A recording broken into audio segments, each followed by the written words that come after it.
Bonjour, nous sommes aujourd'hui à Mulhouse. Je vais vous faire découvrir un petit musée. Ici, on parle de bielle, de volant, d'huile, de moteur.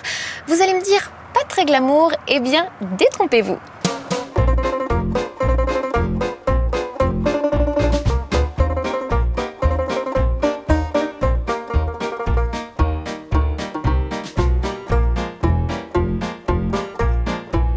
Martin, qu'est-ce qu'on peut découvrir dans votre petit musée? Petit musée, vous êtes ici à la Cité de l'Automobile de Mulhouse, dans tout ce que les spécialistes au monde prêtent à considérer comme étant le plus grand et le plus beau musée du monde.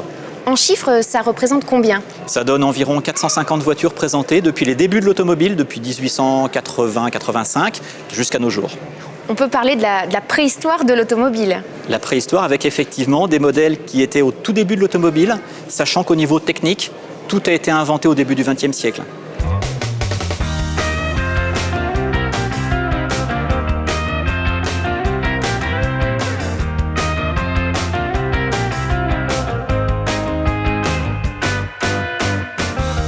Tout est parti finalement d'un homme passionné. Passionné d'automobile, passionné de voitures anciennes et passionné de Bugatti. Fritz Schlumpf qui ne faisait jamais les choses à moitié et qui a constitué cette collection de plus de 600 voitures par passion.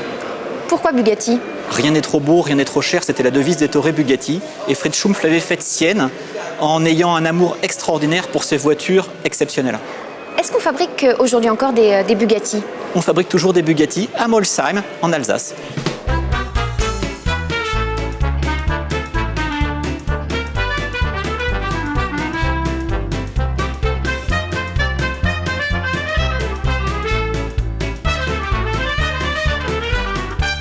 Le joyau des joyaux dans votre musée, c'est la Bugatti Royale.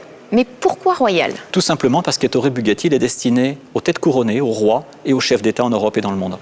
Combien en existe-t-il à travers le monde? Il en existe 6 et nous avons la chance extraordinaire d'en avoir 2 à la Cité de l'Automobile.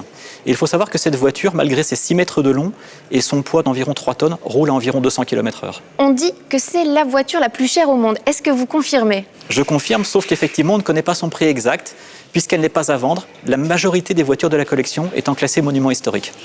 Quand vous vous promenez dans les allées de votre musée, quel est votre sentiment? Des yeux d'enfant devant ces voitures extraordinaires en termes de technologie, d'esthétisme, d'efficacité. C'est une merveille tous les jours renouvelée.